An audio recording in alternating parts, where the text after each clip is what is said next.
Hi, my name is Bill Reichert, and I'm a partner here at Pegasus Tech Ventures. Pegasus is a global venture capital firm dedicated to helping entrepreneurs around the world being as successful as they can possibly be. So we've launched this video series to share our experience as entrepreneurs and as investors to help out entrepreneurs all over the planet be even more successful. Today, we're going to talk about the top 10 mistakes of entrepreneurs, sharing our experience again as entrepreneurs and what we've seen entrepreneurs all over the planet. Even the most successful entrepreneurs sometimes make mistakes. So we want to help you avoid as many of those mistakes as you can. So let's jump right in. So what's mistake number one? Mistake number one is most entrepreneurs are so fascinated by their product, by their technology, by their cool and elegant device that they spend too much time focused on their product and not enough time focusing on their customer. It's really important that you focus on providing value to your customer, understanding your customer's needs, understanding precisely who the right customer is for your product. One of the things I learned as an entrepreneur very early on is that, believe it or not, customers don't buy products. Customers buy benefits.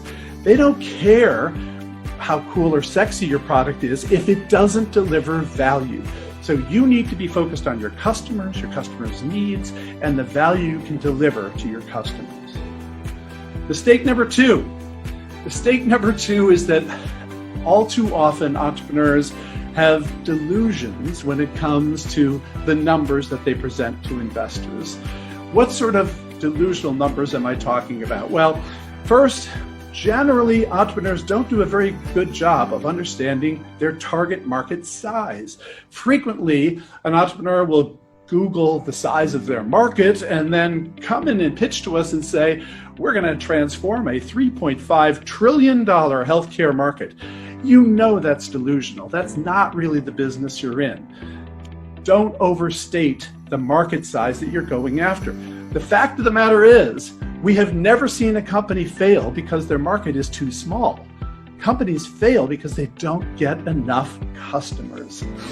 The next number that a lot of entrepreneurs miss is a good revenue forecast. Generally, entrepreneurs overestimate their revenue opportunity.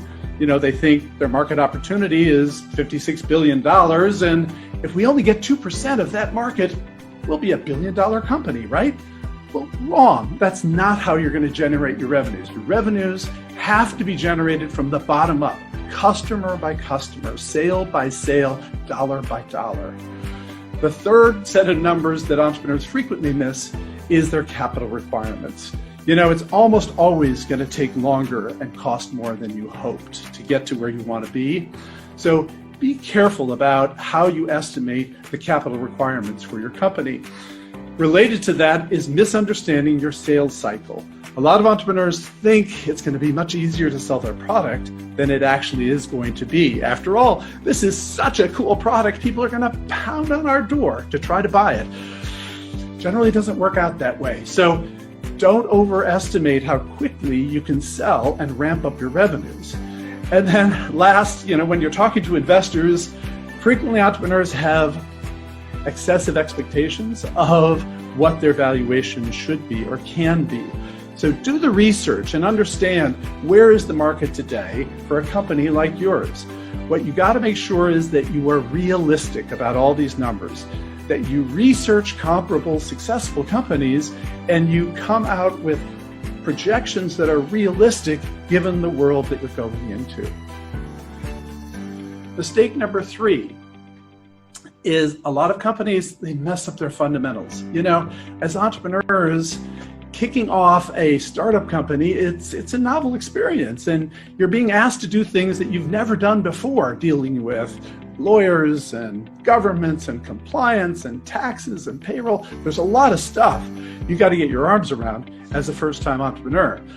You want to make sure you don't mess up these fundamentals. So some of the critical fundamentals you want to make sure you get right. You want to make sure you understand the proper stock allocations among the founders and the restrictions that you want to put on yourselves. So believe it or not, you want to make sure that if one of you has to leave the company for some reason, if one of you, some event causes one of your founders to disappear, you haven't lost all that equity from your company. Investors are going to ask this of you if you don't do it yourself.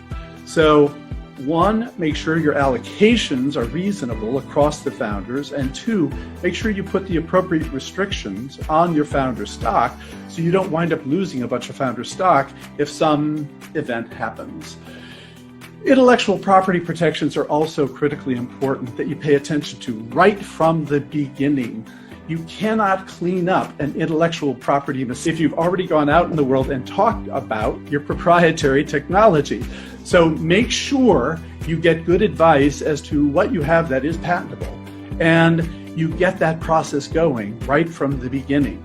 Or if it turns out you're going to do some form of trade secret type of protection, make sure you wrap that up carefully and identify what it is you're going to protect and how you're going to protect it right from the beginning in all of your relationships and all of your contracts. A lot of companies also mess up on the incorporation and legal compliance side. There are, the different jurisdictions you have to pay attention to. In the US, generally, we want entrepreneurs to register in Delaware. Delaware is the easiest state for purposes of administration of a corporate entity. But you're probably operating in multiple states, and you're going to have to register in those states as well, at least for tax purposes.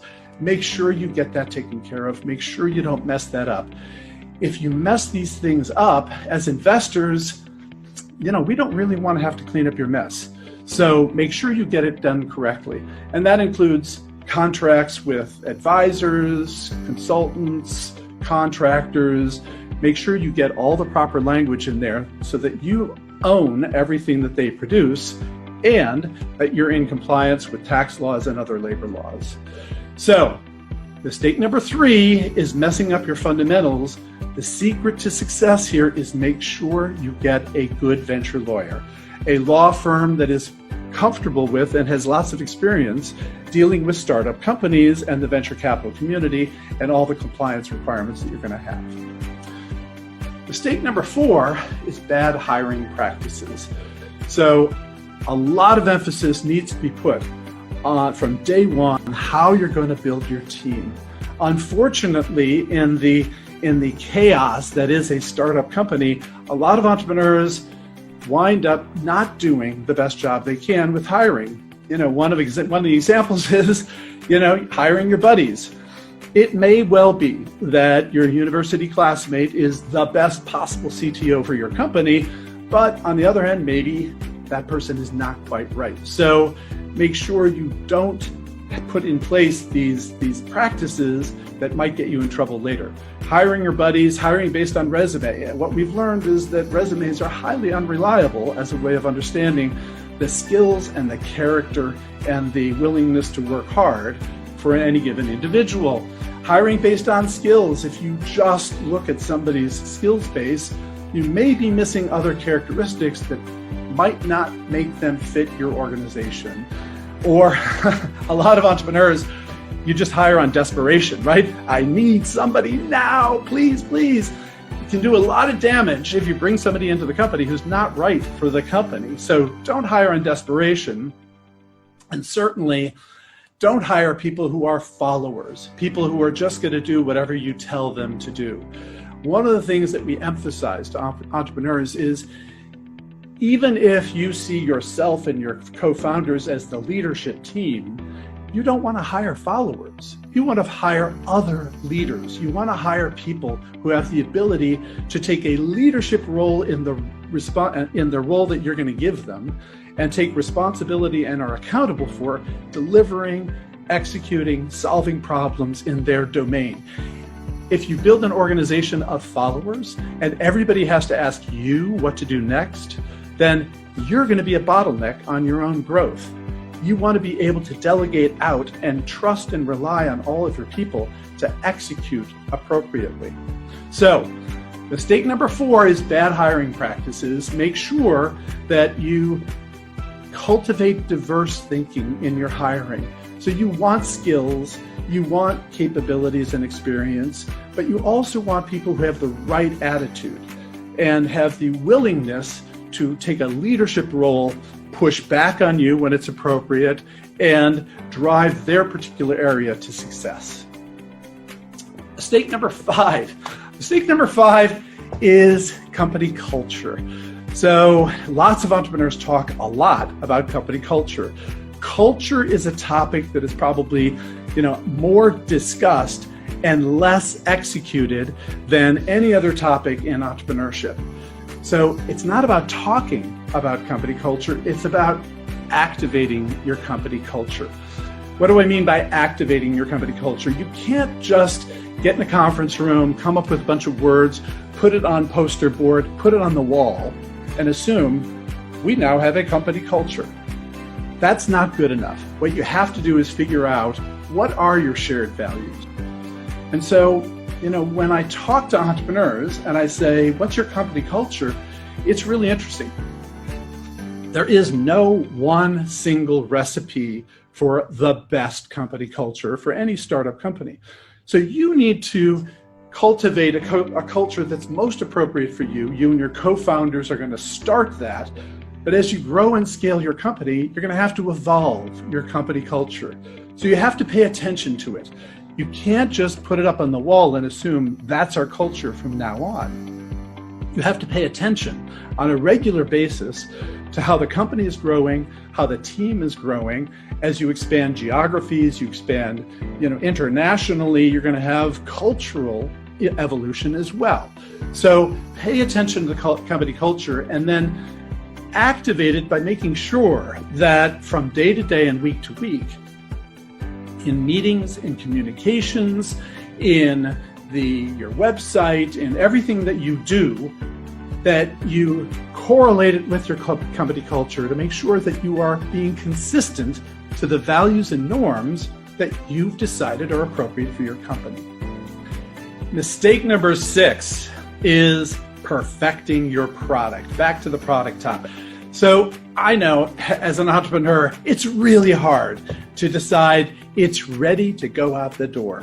There's always an inclination for you as an entrepreneur to want to add that extra feature or improve that little thing that needs to be improved, or just wait a little bit longer before you actually launch the product. You can get into a lot of trouble if you spend too much time perfecting your product before you put it in the hands of customers. It's putting it in the hands of customers that's going to give you the information you really need to make your product better and better. So instead of spending all of your time inside the walls of your business trying to perfect your product, you got to make sure that you ship it. So as my friend Guy Kawasaki likes to say, ship then test. Or as Reid Hoffman has said, if you are not embarrassed by the first version of your product, you've launched too late. Way too often we've seen companies that have a great product potential, but they spend so much time inside perfecting the product, they don't get it out in the customer's hands. Time passes, they burn through money, and they wind up missing the window to launch their company. So get it out there, get it in the hands of customers, and then iterate the product. Don't try to perfect it in the first launch. Mistake number 7. Mistake number 7 is a lack of operational discipline.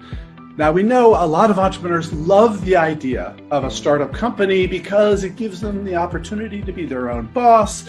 They don't have the big man in the corporate setup that is crushing them. Now we're free to be entrepreneurs and be visionaries. But the reality is, if you're going to scale your company, you have to have operational discipline. You've got to learn to put in place the systems and processes that are necessary to scale your company. So what we recommend is that from day one, you instrument your business. What I mean by that is you measure the things that are most important, your key performance indicators. And you manage your company in a disciplined way by putting together a dashboard of your key performance indicators and measuring your progress day to day, week to week, month to month, quarter to quarter, year to year. So we encourage companies to put together a dashboard across all of the aspects of their business so that you can, on a regular basis, be monitoring how are you doing in each area of the company that's critical for you to be able to scale. Being an entrepreneur means, yes, you have more freedom and flexibility to pursue those things you want to pursue, but it doesn't mean you can avoid operational discipline. What we see is in the best entrepreneurs are entrepreneurs who start day one with this discipline of managing against key performance indicators, of having a management dashboard to see how they've been doing and to help them make sure they're going in the right direction. Mistake number 8 is a lack of financial discipline. So this is an extension on the requirement that you be operationally disciplined. We want you to be financially disciplined as well. What does that mean? What that means that you as an entrepreneur should know your economics. You should know the financial numbers, the economic numbers that are critical to your success. You cannot abdicate your financial understanding to a part-time accountant. You cannot abdicate it to an Excel spreadsheet. As an entrepreneur, you better know all of these numbers that we've been talking about. Who is your target market? What is your revenue projection? What are your unit economics? How much capital are you going to require? So all of these numbers are things that should be at the tip of your tongue as an entrepreneur. You need to know your economics. Mistake number 9. Mistake number 9 is a failure to wow. What do I mean by that?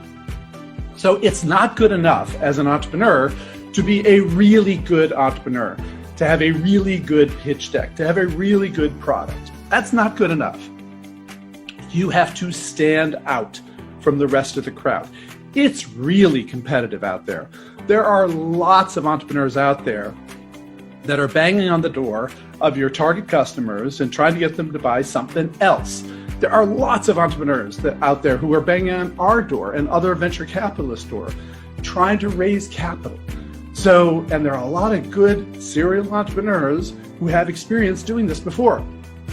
You have to make sure that you can stand out from above the rest of that crowd. How do you stand out? Well, the most important thing as an entrepreneur is you have to have a compelling value proposition. You've got to have a value proposition that says, look, we're going to increase the value to our target customer base by a factor of 10x. So you've got to have this compelling value proposition. But in order to communicate what it is you're doing and why it's so amazing, in order to get people who are listening to you to say, wow, that's incredible, you can do that, tell me more. What you have to do is, first, you have to be able to clearly state exactly what it is you're doing. It's amazing to us how few entrepreneurs are really good at stating clearly what it is they're doing. You can't just say we have a curve-jumping, paradigm-shifting, disruptive technology that's going to transform a $3.5 trillion industry. You can't just say that. You've got to be clear what exactly it is that your business is going to do and for whom. And then second, once you're clear what you're doing, you've got to be compelling. This is the part that gets people to say, wow. You've got to have an amazing value proposition that is 10x faster or 1/10 the cost or lasts 5 times longer. Some compelling value proposition. And then thirdly, you hear lots of entrepreneurs with amazing assertions about their technology and their value proposition. Give us some evidence that someone other than you believes in this value proposition that you're asserting. Ideally, you've already got some customers, or you've got some other evidence from third parties that gives us confidence that what you're saying is true. So in order to separate yourself from the rest of the pack, in order to get us to say, wow, you've got to be clear about what you're doing, you've got to be compelling in delivering your value proposition, and you've got to give us some evidence that makes you credible. And then mistake number 10 is running out of money. The number one cause of death in entrepreneurial startups is running out of cash. So That's something that goes back to operational discipline, to financial discipline. You've got to make sure that you are very careful about how you use the money that you have to scale up your company. And so we talk about entrepreneurs learning to love ramen noodles. Just because you raise some venture capital doesn't mean you can just crank up the expenses. You've got to make sure that your expense rate, your burn rate, is consistent with your scaling up. And if you're going to hit a wall and run out of cash before you hit a major inflection point, before you achieve a major milestone, then you're not going to be able to raise that next round of money. So be very disciplined about your cash. Be very careful how you spend it. Learn to love ramen noodles. So those are the top 10 entrepreneur mistakes. Failure to focus on customers, delusional numbers, messed up fundamentals, bad hiring practices, failure to activate your company culture, shipping too late, lack of operational discipline, lack of financial discipline, failure to wow, and running out of money. So I hope that's useful to you. Hope you enjoy the video, and please send us questions. If you've got some questions, if you've got some comments, we'd love to hear them. We love connecting with entrepreneurs all over the planet, so feel free to connect with us. Thank you very much. I hope you've enjoyed this session.